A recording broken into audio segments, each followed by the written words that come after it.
When you go to a stadium to watch your favourite team, it's about family, community and the connection we share. This is what Stadium Real Estate is about too. Hi, I'm Rachel Laurie and we believe every client deserves a front row seat on their real estate journey.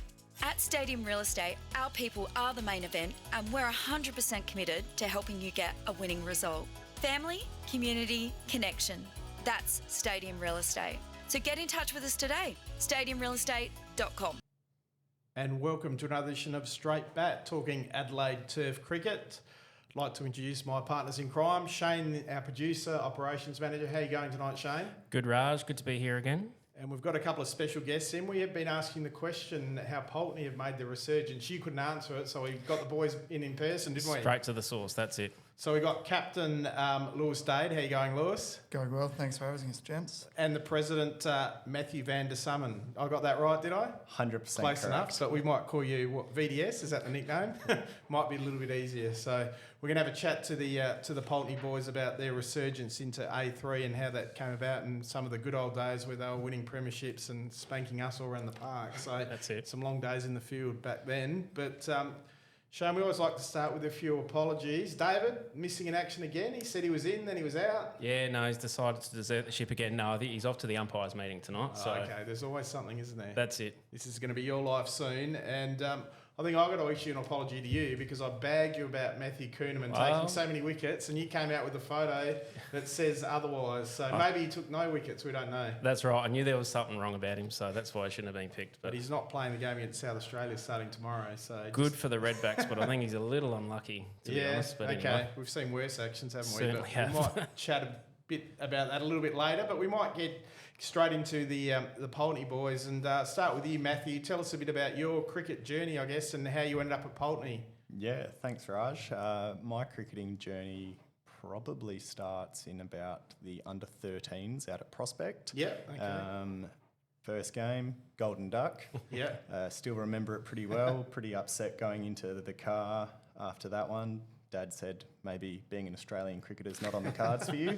Thanks, Dad. So pretty quickly moved over to amateur cricket, played Walkerville for juniors, and then played some first 11 cricket at the school. Yeah. At the end of that, I thought I was pretty done with my cricket until I got the infamous fill-in message, of which, as president, I've sent plenty of those now, asking me to come fill in for the LO2s. Made 30, that was enough to keep me interested, and 10 years later I'm still here. Nice. Written off early there with the Golden Duck. Who knows what could have been, but Jeez, anyway. My son was just coming off a Diamond Duck and a Golden Duck 2 weeks in a row, okay. But he's still going, that's all right. And Lewis, a little bit about your career. So you've played a bit of juniors at Brighton? Yeah, so did the typical district and community during juniors, so 3 games of cricket a week. Probably shows you how much of a nuffy I am. Was playing at Brighton Juniors primarily. Played some senior district cricket down at Southerns. Took a year off. I think I got to that point where I couldn't quite figure out if I liked cricket or not at about 21, 22.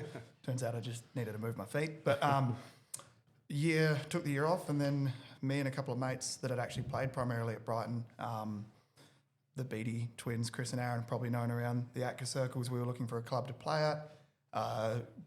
Googled who would have grounds. Stumbled across a phone number on a website, and it was love at first sight from that point onwards. So I've been at Pulteney since 2019-20, and been playing in the 2-day side since it's come back, and then been captaining the last couple of years. It's a nice spot to play cricket there in the Parklands. As a batter, absolutely. And Matt, I guess a bit about the history of Pulteney. You might tell us a bit about the history and when it started and that kind of thing, but I remember just looking at your shirt gives me nightmares because I played in the early 2000s. Some of the names that you had in A1 there, you're an absolute powerhouse. Brooks, Ashmead, Matchett, Ratossa, just to name a few. That was a really strong era for the club, wasn't it? 100%, Raj. I came in at the very tail end. So my first year at the club was our last year in A1s.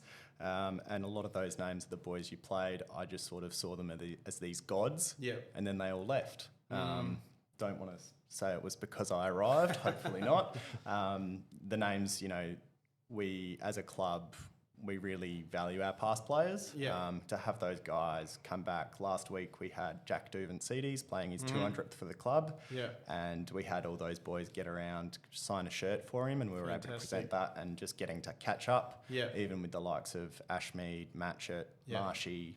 It was just fantastic for the club to be able to gather together past and present. But Yeah. we are slowly rebuilding. Yeah. Obviously, A3, we're still a little bit away from being the A1 powerhouse of the early, late aughts, but it's been good to be back playing 2-day cricket. Had some success in B2s.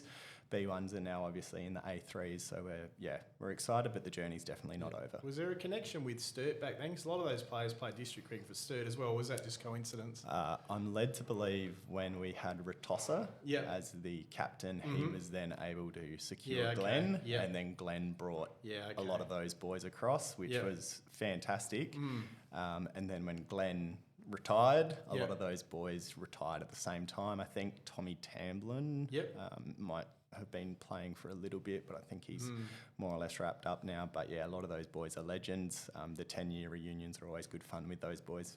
Yeah, okay. And I guess when you have that kind of string of retirements that you had in 14, 15, it leaves the club somewhat decimated. How hard was that to deal with at that time? Yeah, we did a double drop.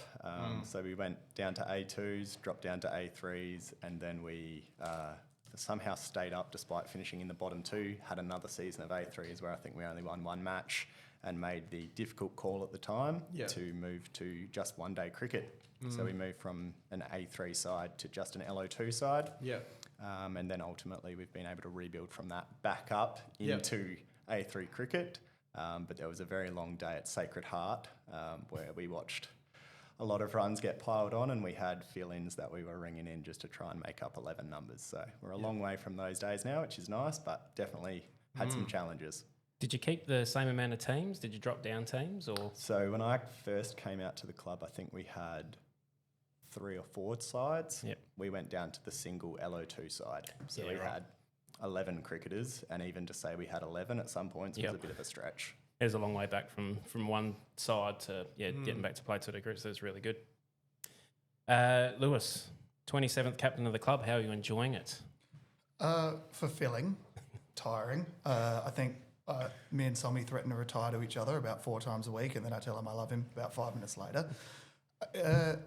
I've always kind of been someone that's captained a lot of sides. I'm the first one to say I'm usually not the best player in the team, but leadership's pretty fulfilling for me. I think it says a lot about this club that I'm not an old scholar. I'd actually only been there for 3 or 4 years. Probably is one of the keys to how we rebuilt that the club is the kind of club that would take someone like me on board, throw their arms around me, and then actually pick up the phone and ask me to do the job. And I've got to give Prez credit. He picks his captains democratically. So when Jack Duvencedes stepped down and focused on mainly the bowling side of things, he asked the group, and the group wants me to do it. I'm happy to do it. Nice, very good. We haven't regretted it just yet. Just yet. The season today, you're currently sitting precariously a little bit in the drop zone, but how have you seen the season so far? I think there's 2 things we've been probably adjusting to. I certainly think the bowling we've faced has been a bit tighter coming from B1s to A3s. Yep. Maybe not necessarily any faster or more skilled, but a bit tighter. And then obviously the dynamic of going back to a bit more structured umpired cricket. That being said, we lost a few close games. I think we're in a pretty decent position this week. Talent-wise, not the issue. We just probably need to laser in a little bit on playing some proper cricket. Yeah. Nice one. Matt, again, I know how hard it is to be the president and how tough it could be. What was the process going through to get back to 2-day cricket? So obviously there would have been a lot of back and forth with David. Yeah, I actually can't take credit for that one, Shane. Credit's got to go to my predecessor, Prez, in Tim Grady. So he did a fantastic job in taking us from that one LO2 side and getting us back into, at that stage we went back to B1, LO2, LO5 cricket, and now we've got 4 sides across A3, C1, and then 2 LOs sides. So all the credit's actually got to go to Tim there. I was more than happy to be a part of it in my role on the committee, but yeah, the bulk of the work there was done by former Prez and past ATCA committee member Tim Grady there. And what kind of boxes do you know that did you have to tick, and what made you, I guess, confident that you were ready to come back to 2-day cricket? Because it's a big step, I suppose. Our last year in LO2s, we had a really good season. We finished second on the ladder, and of course, COVID came. It kind of robbed us of that opportunity to have a finals campaign. That was the same year that we brought on Lewis and the Beaties and all of those boys, and we just had such a great, fulfilling year across both sides. And we said, why don't we merge them? And we think two-day cricket's the best avenue for that team to be successful. Nice one. And then ongoing goals, club level, what are you looking to achieve and grow?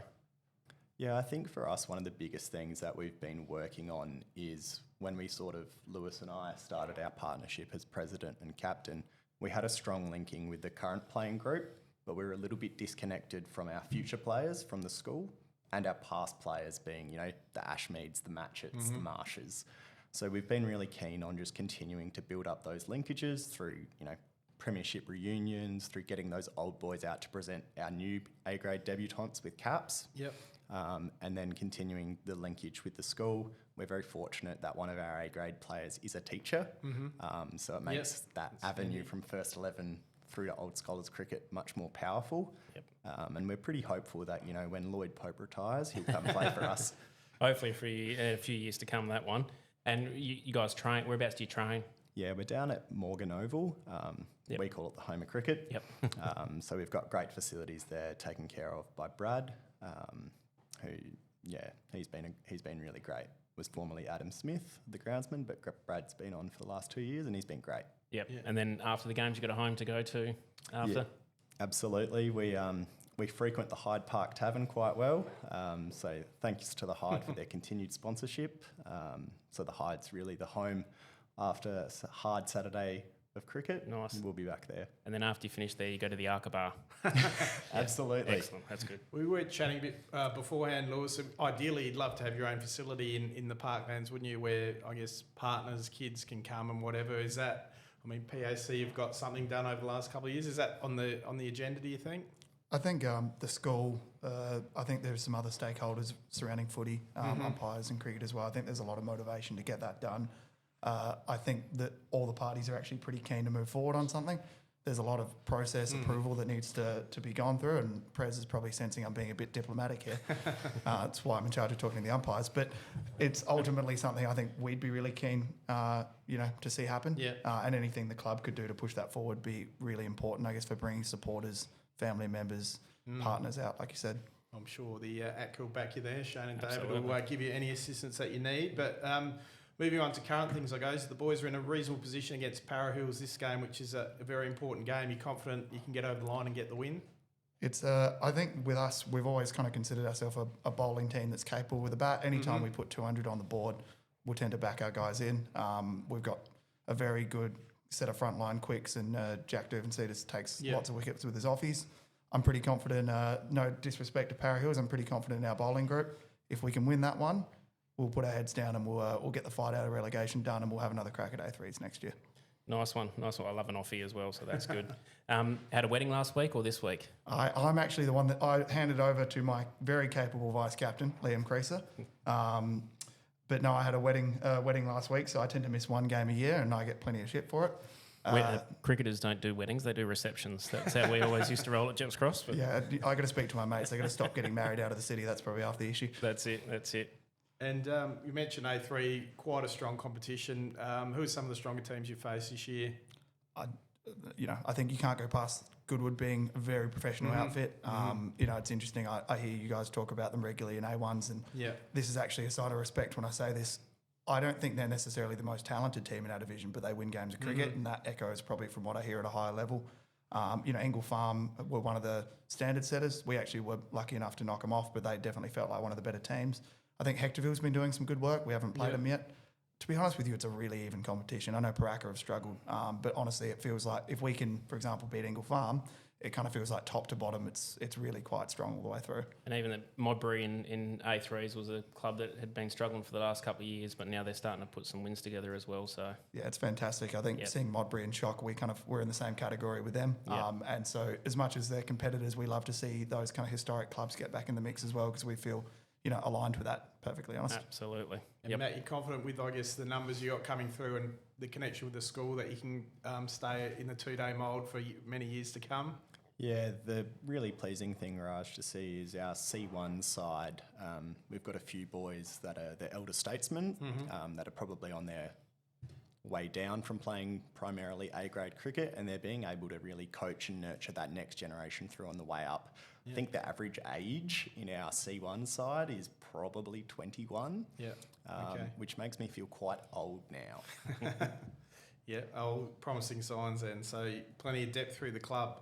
Shane, we might rip the boys through the mad minute. What do you think? So a few quick fire questions for you and see what you got. I'll fire a few at you, Matt. So greatest cricketing achievement? B2 Premiership 2021-22. Your favourite cricketer? Adam Gilchrist. Nice. Favourite sports person? Muhammad Ali. Yep. Best player ever at Pulteney CC. This would be a tough one, but... It's pretty hard to go past match at 3 flags in A grade in 3 different decades. Yep. It's a bit of an achievement. Definitely. Toughest thing about being president? Staying married whilst being president. Yeah, okay. Drink of choice? Stone and Wood. Funniest person at Pulteney? Unintentionally, Seb Baker. Okay. Best player you've played against? David Grant as a schoolboy was frighteningly quick. I can imagine. And one for Shane here, one thing that it could improve the ATCA. Get rid of paper scorebooks needing to be collected at the start of the year. What are your thoughts, Shane? More than happy with that. The more live scoring, I don't know how people don't live score at the start. But anyway, all good. Thank you very much. At least it wasn't about bonus points in the second innings. Something different. So boys are happy to keep playing. That's good. Good. All right, Lewis, your turn now. Favourite cricketer? Ooh, Shane Warne. Excellent, good choice. Favourite sports person? Ooh, I'm a very big NBA fan. Give me Jason Tatum. Nice. Had a good game today in the All-Star game. I don't know if you saw that. Yeah, I bleed green when I'm not playing for Pulteney. I bleed navy then. Doesn't count the All-Star game though, isn't that? Not fast? really, What but yeah. waste of time that is. But anyway, best player you've played with? With? Yep. Ooh, probably Ozzy Umferston, who's playing at Grange now. Okay. Yep. Toughest opponent? Or toughest opponent. If we're talking ATCA cricket, I think I'll throw that back to Goodwood. Yep. No worries. Drink of choice? That's a good one. Probably a nice red wine. Excellent. Greatest cricketing achievement? I'm going to have to correct Sommen. It was 2021 and same grand final. I had the privilege of forking out some runs that day, so I got the double. Toughest player to captain at the club? My big angry fast bowler of vice captain, Liam Creaser, because he never wants the ball out of his hand. And you made him captain this game, jeez. Not my problem when I'm not there. And the best thing about Pulteney? How inclusive it is. And when I say inclusive, I mean community-wise, top to bottom, best player to worst player, doesn't matter. We're one club and that's pretty fantastic. Brilliant. Well, great to hear a little bit about Pulteney and how you boys are travelling in A3. Looks like positive signs and good luck for the back half of the season. We're going to come back and have a look at all the results after the break. And just a reminder, Straight Bat, proudly brought to you by the ATCA Bar, Platinum Print Group and Stadium Real Estate. Take your live sport entertainment to the next level at Sporties in the ATCA Bar Hotel. Well, we're back and we're better than ever, just in time for the footy with a brand new facelift, including new large LED screens, new outdoor area with booth seating, customised audio zones, brand new shuffleboard, brand new digital darts, all-day dining and so much more. Same love for live sport. Sporties is Adelaide's home of live sport. Take your live sport entertainment to the next level at Sporties in the ATCA Bar Hotel. Yes, welcome back to Straight Bat. We're going to whip through the results halfway through round 9. And in the EA1, interestingly poised the first game, Hope Valley 191, Dealey 42 and Nick Clayfield for 44 versus PAC. So that's going to be an interesting finish. Yeah, very even. I think we should be pretty well poised in the second game as well. Woody South 172 against Port Districts. Janeth with 59 and Highland 46. And then for the Port District bowlers, Lovell Singh with 4 for 47. Looks like Goody have already wrapped up first innings points against Old Scotch. They bowled them out for 118. And Scottish International, Goodwood do love an import, having taken 8 for 36. Goodwood are 4 for 143 in response. Then we've got Grange versus Parra Hill. So Grange all out for 260, being they were 2 for 209, so a little collapse at the end there. Crenshaw continues his good form with 73, Burridge with 64, Aaron Sayers with 72, and Tyson Rowling, the Prez from Parra Hills, with a 4 for 9. as the 6th bowler used. Yeah, only 8 overs, a little bit under bowled there, I would have Going thought. on there with Quinny, but yeah, Any incidents from that game to report, Shane, or nothing that we know of? so far so good. Okay, let's see what happens on week 2. Paraka 243, good score against Trinity. Thomas 66, Viprek 49, and Brad Shaper 3 for 41. And in similar light, Ingle Farm were able to pile on quite a good score against Brighton. Stevens with 52 and Maury Sandry with 43. So it'll be interesting to see Brighton try and chase that down this week. Yep. Onto the A2s. Walkerville made 174 against Paynham. Matt Pirelli with 43 and Jack Bramwell, who scored a flawless 100 against us last year, with 42. Paynham are 2 for 42 in response. Then we've got Adelaide Lions versus Marion. So Marion's declared 9 for 140. Adelaide Lions currently 1 for 27. Pregeith with continuing his wickets there with 4 for 44. And then we've got 4 for 33, Raj. Didn't want to have a crack at the surnames there. No. Kumar Rasari 4 for 44. Arachaji 4 for 33. Excellent, thanks, Let's go Raj. with that. Brahma Lodge, big score against Golden Grove in an important game. 7 for 306. Tommy Durant 167 and Luke Partridge 48. Brad Harris, the best of the bowlers, with 3 for 40, but Golden Grove with a big chase next week. And a high-scoring affair. Jets Cross 5 for 295 declared, with Muhammad Khan 117, 8 sixes, 13 fours. I'd like to see where the cones were that day. Woody Reckabites in response 1 for 50. Any comments on the ATCA Cup there, Shane? Your boys declaring after 51 overs, a bit disrespectful to Reckabites or going for the outright? I just keen for a few points, I think, there. So Okay. yeah, game in the balance next week should be good to watch. Interesting. Flinders Park put on 195 against Unley. Brodie Whitbourne with 48. Joz Jibb, I got a shout out that I played with him at Southerns back in the day. Fantastic cricketer. Didn't know he could bat, but he's made 60. And Ethan Rice with 3 for 23. They've got a Unley 3 for 19 overnight, so in a pretty strong position there. Ethan Rice hasn't batted yet, though. He was in last week. He's in good form. So He is. he could be the key. That's it. And then top of the table, Ranella undefeated, and they're still undefeated at the moment. Spock batting first, all out for 62. Then we've got Ranella, again, still not making a whole heap of runs, 9 for 94. Obviously put Spock back into back, and Spock at the moment are 2 for 12, so still trailing by 20-odd runs there, but they can get a lead. You never know what's going to happen there. So Aidan Shaw with a handy 5 for 5 and 2 for 11, and Samuel Roberts with 3 for 11. There was a bit of rain last Saturday morning, wasn't there? So maybe it was spice in some of those wickets. May reflect some of the low scores in some games anyway. Yeah. Maybe. Moving on to the women's, West Torrens 9 for 119 were defeated by Para Hills 6 for 135. Danielle Woods 57, Serena Slade 31, and Kyrie Deaton 3 for 12 for West Torrens. And Ranella 4 for 95 took care of Glenelg, all out for 92. We have Paynham 4 for 88. Fanning with 26, Edwards with 20 and a 3 for 7, defeating Kensington 8 for 85, Evie White with 24. Bit of a high-scoring one here. Port Adelaide, 5 for 181. Ella Gustard, 39. Cotton, 30. And Northcott, 31. Defeated Sturt, 130. Lily Thompson, 48. Karen Smith, 23. And KR, 4 for 15. How'd we go with that one? That pronunciation of the last name? I think Core, maybe. Core, there we go. Yeah, good effort. Women's second grade, Marion 4 for 122, Phoebe Loy 3 for 14, Too Strong for VHP 7 for 93. And we've got Woody South 4 for 74, Bannister with 23 red, and it looks like they took care of Port Adelaide, who are 8 for 71, with Catherine Johnson 24, unless there are still some batsmen to come out, in which case this game could be very poised for a close finish here, boys. They're all one-day games, so she's all over. Hope Valley, 95 with Amy Dorsey scoring 35, defeating Gaza 7 for 87. The 1.5 Greek guys in our A grade will appreciate that Papadopoulos scored 34. And then finally, we've got Ranella, 1 for 79, defeating Eastern Dragons, 8 for 78. Renee Jolly, 33 not out. Ashley Carey, 22 not out. And Glennis Garb, 3 for 9. For Eastern Park, we had Holly Page, 23 not out, and Lisa McKenzie with 20. Really going well in the women's and the A2. They're Playing going some all right pretty all good round at the cricket, moment, aren't they? Yep. That's The it. Gab family having a fair say in both, I think. So, Yep. yeah, very good.